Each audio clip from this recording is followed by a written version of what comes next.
e rithemeluar pas 32 vitesh, në janar të vitit 2023, me një akt të paprecedent, sot Orkestra Simfonike Shkodrës kthehet në një formacion që nuk është as mish, as peshk, as asambël dhome dhe as orkestër. E gjitha kjo me vendime personale të Drejtorisë të Kulturës së Benet Becit. Me datën 15 janar të vitit 2025, në faqen zyrtare të Bashkisë Shkodër, u shpallën pas një paralajmërim, pas një rregullore, pas një kriter të qartë profesional, audicionet për 51 instrumentistët, të cilët u zhvilluan jashtë çdo kriteri kohor për të tilla konkurset me datat 20 dhe 21 janar në ambientet e teatrit Mexheni.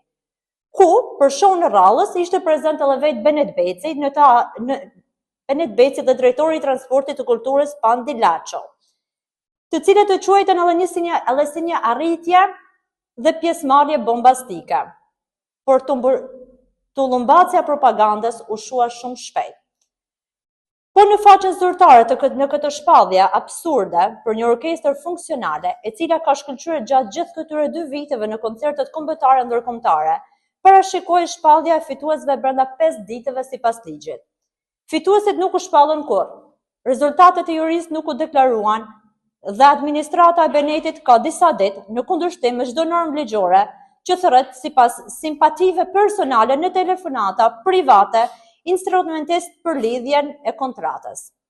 Në këtë listë të fshehtë, Benet Beci dhe administrata e tij kanë parashikuar vetëm gjysmën e kontratave për instrumentet e orkestrës simfonike, nga 51 që janë miratuar nga Këshilli Bashkiak, duke quar në dekadencën e një asambli të pa kuptim të muzikor, Orkestrën Simfonike të Shkodrës.